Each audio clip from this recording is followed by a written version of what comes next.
Nous recevons aujourd'hui Julien Quéré, directeur commercial chez InnoCap. Bonjour Julien. Bonjour. Présentez-nous en quelques mots votre FCPI ISF Santéo 2013. Alors le fonds Santéo 2013, nous intervenons sur des secteurs que sont l'eau et la santé, bien évidemment. Ce sont deux secteurs que nous connaissons relativement bien puisque nous avions auparavant lancé des fonds au titre de l'IR en 2010 et 2011 qui s'appelaient déjà Santéo. Le temps d'investir ces fonds, donc nous avons laissé passer 18 mois. Aujourd'hui, ce sont des fonds qui ont atteint leur quota et nous avons pris notre temps effectivement pour trouver les bons dossiers, on l'espère, et l'investir au fur et à mesure. Et donc nous y revenons avec beaucoup de conviction cette année au titre de l'ISF, donc avec des secteurs qui nous paraissent très porteurs, acycliques, intemporels et totalement déconnectés des effets de mode, puisque c'est vraiment l'objectif principal que nous nous assignons en termes de gestion, et ça évite surtout des phénomènes de survalorisation. Donc ce sont deux secteurs que nous apprécions particulièrement et avec un potentiel d'investissement qui est très intéressant, puisque vous avez un vivier, notamment sur le secteur de la santé, qui est très important, avec énormément de création d'entreprises en France et une très forte richesse sur ce secteur-là. Donc nous y revenons avec beaucoup de plaisir et de motivation. D'accord. Et justement, ces deux secteurs de la santé et de l'eau, selon vous, en quoi c'est un facteur qui va être vraiment différenciant par rapport à la concurrence ? Alors c'est surtout peut-être la manière dont on va l'appréhender, puisque nous intervenons vraiment en fonds propres. Alors déjà au travers d'un FCPI, puisque je crois que principalement les autres intervenants vont le faire à travers des FIP, et principalement à travers le mécanisme d'obligations convertibles.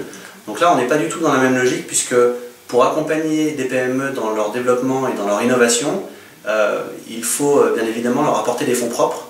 Donc nous investissons en equity et nous n'intervenons absolument pas en obligations convertibles. Donc ça c'est une caractéristique très forte qui va certainement nous distinguer des autres acteurs de la place. Nous avons fait le choix effectivement d'accompagner et de porter le risque sur ces PME, mais qui nous laisse augurer de perspectives et de croissance très intéressantes aussi à court moyen terme. D'accord.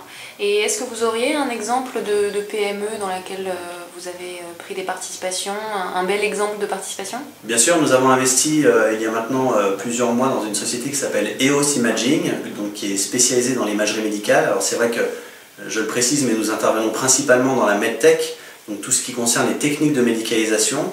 Et EOS Imaging a développé, sur les bases des recherches du prix Nobel Georges Charpak, une cabine de radiologie qui présente la particularité d'être 10 fois moins irradiante. Donc c'est déjà en ces termes-là une véritable révolution. Et puis deuxième élément aussi différenciant par rapport à ce que l'on peut avoir habituellement, c'est-à-dire un scanner où vous êtes en position allongée, vous avez une photographie du corps entier, mais en position verticale. Donc ce qui permet d'avoir une lecture très précise, notamment pour tout ce qui est lié à la chirurgie orthopédique, des déformations et des pathologies des patients. Donc c'est une véritable révolution et c'est une société qui se déploie en France, mais surtout à l'international. Et c'est aussi ce que nous recherchons dans les PME que nous finançons. Des PME françaises, innovantes, qui emploient principalement en France, mais qui réalisent au moins 50% de leur chiffre d'affaires à l'export. Ce sont vraiment les caractéristiques que nous recherchons dans nos choix d'investissement au titre des PME que nous accompagnons. D'accord. Merci beaucoup Julien. Merci à vous.